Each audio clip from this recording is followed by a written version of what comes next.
We are well into day 2 of the 21st World Congress of Accountants at the Geo World Convention Center at Bandra Kurla Complex, Mumbai. What an amazing view you have of the entire exhibition space. The plenary panel, the keynote address by Mr. Adani, one of the biggest industrialists in this part of the world, and of course, the marquee panel for the day, building an effective ecosystem for high quality sustainable disclosures, all happened a couple of floors upstairs at the picturesque ballroom, which can accommodate almost 6,000 delegates into a chock block, with David Isherwood on the panel moderating the session that I just mentioned, building an effective ecosystem for high quality sustainable disclosure. David is an ethics partner with BDO UK. He's the chair at the Forum of Firms, and with me here to my immediate left is Vishal Divadkar, a dear friend, partner, head audit and assurance at MSK and Associates, a member firm of BDO International. Pleasure talking to you, David and Vishal. Last 36 hours, if you go to a BEPS or international tax conference, it's always about BEPS, pillar 1, pillar 2, pillar 1, pillar 2. And here, all we have heard is climate, people, planet, and sustainability reporting. David, could we just start, before I come to the panel, 30 seconds on what exactly are we trying to achieve with this entire focus on sustainability reporting? I think what we're trying to achieve is just to address the burning issue which is facing the climate and the way the profession can help.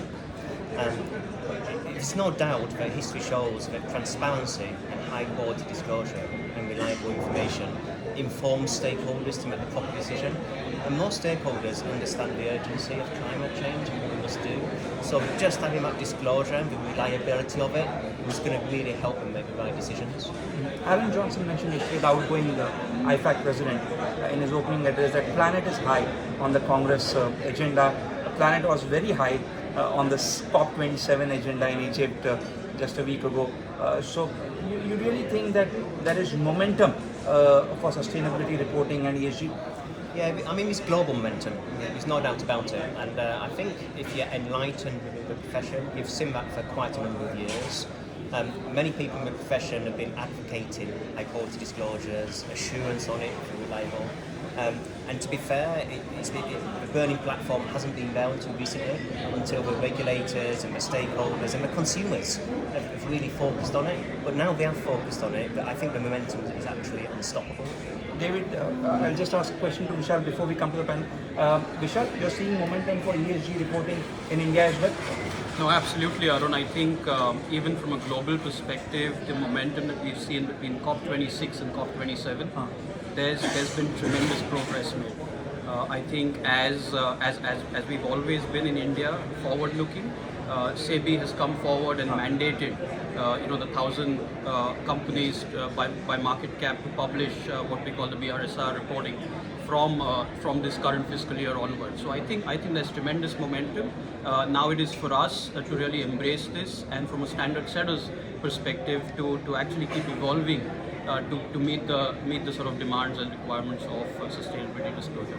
In one line, both of you, how different is this from the Cadbury committee that we saw in the UK earlier, and from the clause 49 on corporate governance? You think this time is very different? It's not just mere optics.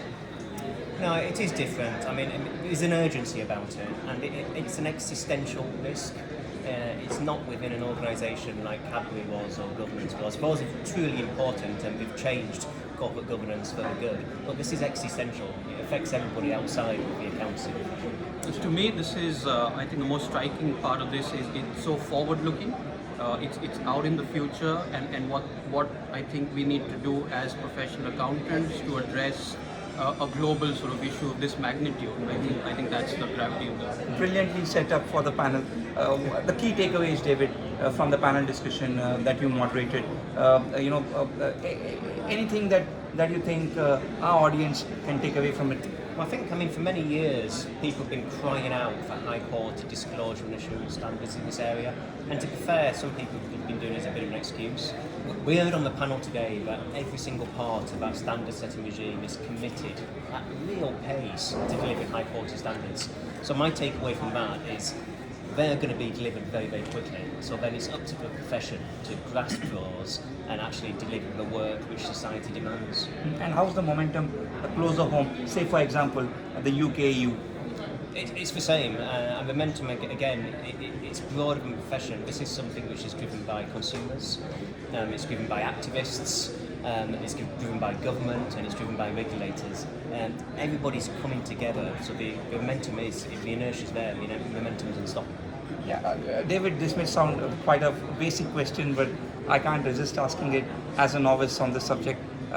What exactly is the role of the accounting profession? Why is it taking the lead responsibility on sustainability reporting or on this area itself? Well, I think the accounts profession is actually well set for it. I mean, if you look at our history, we produce high quality reports. We also audit and give people confidence and trust in those figures. Now, the sustainability reporting, I have no doubt it's going to be open to other professions, but I'm absolutely confident that the legacy of the accounts profession, high quality ethical standards, high quality assurance standards, and our past history of producing those puts the accountancy in first place, I think, to take advantage of. Vishal, when it came to corporate governance, India played catch up. It took a lot of scams for us to evolve on corporate governance. Do you think, as far as sustainability reporting is concerned, what the finance minister said yesterday, she commended the IFRS Foundation for taking the lead on sustainability reporting standards. So, you think India is going to actually be a leader in this space and not going to do catch up? Yeah, it seems like absolutely we seem to be ahead of the game, or at least at par. I think just to add to sort of David's points, I would echo. I think the main aspect here is around collaboration across the ecosystem. I think that was the key takeaway for me from that session. Be it sort of standard setters or the governments and the other stakeholders, everyone seems to be sort of drawn into the momentum, which is great. I think so. It comes down to sort of reporting, assurance, and ethics.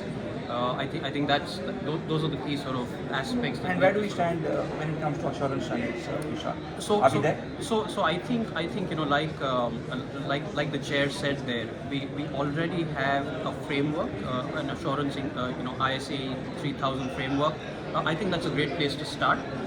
He did mention about that standard needs a bit of sort of tweaking to sort of match up or sort of align to the requirements of emerging sort of issues. But I think ISA 3000 is a great sort of starting point from an assurance perspective for the new standard to sort of further develop. Another very fundamental question, David, that when it comes to ESG reporting, you have skeptics like Elon Musk. You have a lot of global skeptics who say that this is another scam. I mean, a lot of people who believe that too much is being talked about, but everything is optic. But the same was said about BEPS and international tax, and 7 years down the line, we are implementing BEPS. So the skeptics have been proven wrong. Do you think the skeptics will be proven wrong here as well when it comes to sustainability, ESG, and sustainability? I mean, I think so. I think the skeptics at different levels. The skeptics on the concept of climate, but I'm a science-based person, as irrefutable.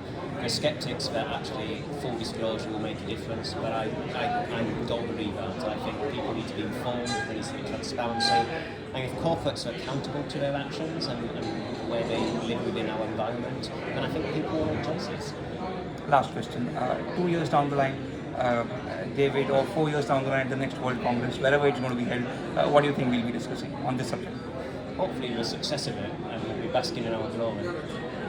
Very optimistic, David, and it's always good to have optimists around you. Vishal? Absolutely, I would like to believe the same, no doubt. I think we're moving in the right direction, and that's what we would sort of hope to discuss. Vishal, when you talk to so many audit committees and same for David, and a very quick answer, and we wind up with this, do you see the urgency at the board level?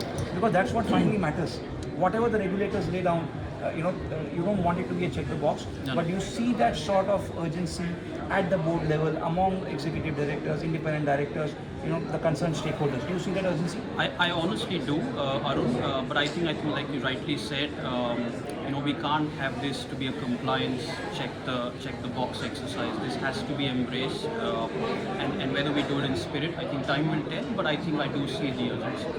And I agree, and the answer is yes, I definitely do see it. And I think there's a reason why, because it's not just good for the kind of climate of the planet. I think actually now stakeholders are making decisions such as actually in their best interest, which is slightly different to some of the other aspects and some of the problems that corporates are saying.